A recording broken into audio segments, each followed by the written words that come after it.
पद यात्रा के दौरान 200 प्रखंडों का, गांवों का दौरा किया। आपने समस्या देखी,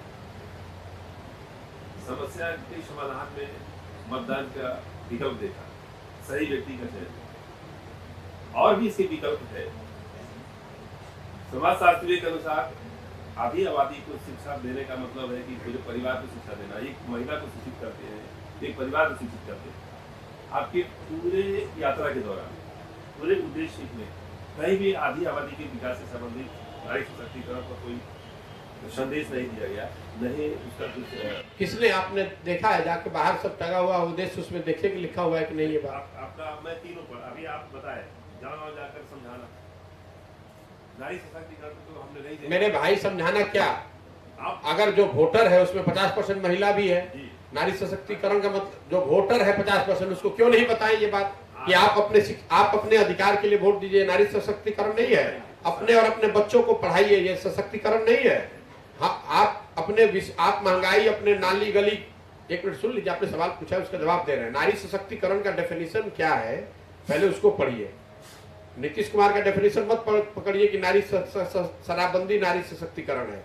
नारी सशक्तिकरण ये है कि महिलाओं की जो सबसे बड़ी समस्या है वो है अशिक्षा की, उनको पढ़ने की सुविधा नहीं है, उनको घर चलाने की सुविधा नहीं है। नारी सशक्तिकरण ये है कि उसका घर का जो हस्बैंड है, उसका माँ बाप है, उसके बच्चे हैं, वो आराम से रह सके।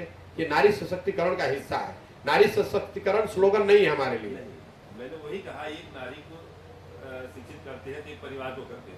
तो सबसे ज्यादा शिक्षा पर कौन बात कर रहा है? आप कर रहे हैं, हम कर रहे हैं। सबसे ज्यादा शिक्षा पर बात कौन कर रहा है? आपने शिक्षा में बात की है, तो लेकिन शिक्षा का व्यवस्था आपने जो देखा, हाँ, वो आपने बताई। हाँ, तो जो सुधार आपने पूछा कि आप क्या करेंगे, आपने पूछा कि शिक्षा को कैसे सुधारा जा सकता है, तो आप तो नारी सशक्तिकरण पर पूछ रहे हैं।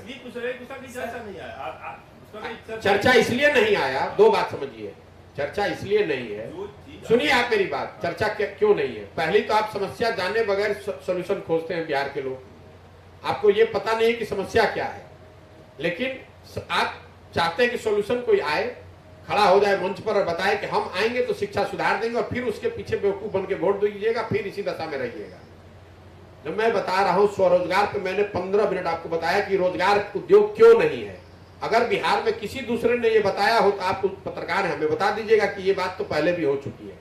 शिक्षा को लेकर जो मैं साल भर क्यों ले रहा हूं, 1.5 साल, कोई भी उपाय निकालने से पहले जरूरी है कि उस समस्या को समझा जाए, उसके हर पहलुओं को समझा जाए। बिहार में शिक्षा की समस्या इसलिए नहीं है कि टीचर खराब है। टीचर खराब होना एक पहलू है। शिक्षा पर जो शिक्षा को लेकर समाज में जो उदासीनता है, वही चीज राजनीति में भी दिख रही है। बच्चे पढ़ नहीं रहे, स्कूल नहीं है, लेकिन जो परिवार जिनके बच्चे पढ़ नहीं रहे हैं वो भी उसके प्रति बिल्कुल जागरूक नहीं है। जब आपका लड़का पढ़ ही नहीं रहा है और आपको इसकी चिंता नहीं है, तो मास्टर ठीक हो या खराब हो क्यों पढ़ाएगा? समाज में भी तो जागरूकता होनी। टीचर पेरेंट्स मीटिंग क्यों होता है? आपकी भी तो जागरूकता होनी चाहिए। आप कितना भी स्कूल बना दीजिएगा, जब लोग समझ रहे हैं कि हमारा लड़का पढ़ के भी नौकरी नहीं मिलेगा तो मजदूरी करे, अच्छा है। तो जब तक आप उनको समझाइएगा नहीं कि शिक्षा जरूरी है, सिर्फ रोजगार के लिए नहीं, अगर आपको मजदूर भी बनना पड़े तो अगर आप शिक्षित हैं तो बेहतर मजदूर बनिएगा। तो पहला फोकस ही पूरा शिक्षा पर है। बिहार की शिक्षा व्यवस्था को कैसे सुधारा जा सकता है, उसका एक तरीका यह है कि 40,000 करोड़ रुपया जो आप लोग शिक्षा व्यवस्था पर हम लोग खर्च कर रहे हैं, और 40 बच्चे भी इसमें पढ़कर नहीं आ रहे हैं, जो ब्लूप्रिंट हम उसमें लिखा हुआ है, उद्देश्य में जाके पढ़िए कि पदयात्रा खत्म होने के बाद इसका पूरा विजन डॉक्यूमेंट जारी करेंगे।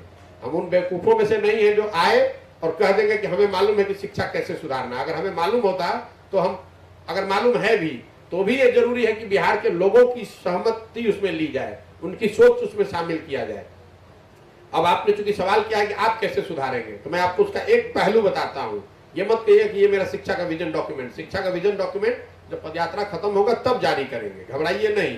ये 2020 मैच नहीं है कि अब आए अब 2 ओवर में फिनिश होना है। बिहार में 40,000 करोड़ रुपए शिक्षा पे खर्च हो रहा है। हम लोग का अनुमान ये है, अभी तक का जो अध्ययन है जो हम लोग बना रहे हैं, कि अगर 15,000 करोड़ रुपया इसमें से हटा दिया जाए, 1/3 पैसा जो है वो नई शिक्षा का इंफ्रास्ट्रक्चर खड़ा करने में लगाया जाना चाहिए। आपने नेतरहाट का नाम सुना होगा, वो सरकारी विद्यालय था जब बिहार झारखंड एक में था। उस विद्यालय, उस नेतरहाट जैसा विद्यालय अगर आपको हर प्रखंड में बनाना है तो करीब करीब 1500 करोड़ रुपया खर्च होंगे हर साल। तो हम लोग की सोच ये है कि हर प्रखंड में हर साल एक विश्व स्तरीय विद्यालय बनाया जाए, और 5 साल में अगर आप 5 विद्यालय हर प्रखंड में बना देंगे तो जो हम लोग जियो मैपिंग करा रहे हैं ये दिख रहा है कि अगर 5 विद्यालय ठीक जगह पर बना दिए जाएं प्रखंड के स्तर पर, तो हर विद्यार्थी को आधे घंटे से कम समय में स्कूल में पहुंचाया जा सकता है बसों की व्यवस्था करके। मतलब हम लोग की सोच ये है कि विद्यालय को बच्चों तक ले जाने के बजाय बच्चों को अच्छे विद्यालयों में लाने की व्यवस्था की जाए। आप शहर में रहते हैं, दिल्ली में कोई बढ़िया स्कूल है, अपने बच्चे को स्कूल बस से भेजते हैं वहां पर, लेकिन अगर आप बिहार में 5 अच्छे विद्यालय हर प्रखंड में बना देंगे तो इसका मतलब है कि 10 किलोमीटर के कम रेंज में हर गांव का बच्चा वहां पहुंच सकता है। तो हम लोग की सोच ये है कि क्योंकि आपको इतना पैसा आएगा कहां से, मान लीजिए आप पैसा कहीं से ले भी आए, इतने शिक्षक कहां से आएंगे? अगर शिक्षक आ भी गए, अगर आप बहुत सुदूर के गांव में आपने विद्यालय बना दिया, वहां शिक्षक रुकेगा ही नहीं, वो आएगा कहीं से, साइकिल से, बस से, फिर 11 बजे आएगा, 2 बजे भागेगा। इसलिए ये बिना सोची समझी जो विद्यालयों को खोलने की व्यवस्था है, इसके बजाय आप 5 जगह अगर हर साल एक प्रखंड में एक बनाएंगे तो अगले 10 साल में हर प्रखंड में 10 ऐसे विद्यालय बन जाएंगे। और अगर एक प्रखंड में 10 नेतरहाट बन गए तो जरा उस शिक्षा व्यवस्था की आप परिकल्पना कीजिए कि वो कैसा दिखेगा और उसमें किस तरह की पढ़ाई होगी और किस तरह के लड़के निकलेंगे।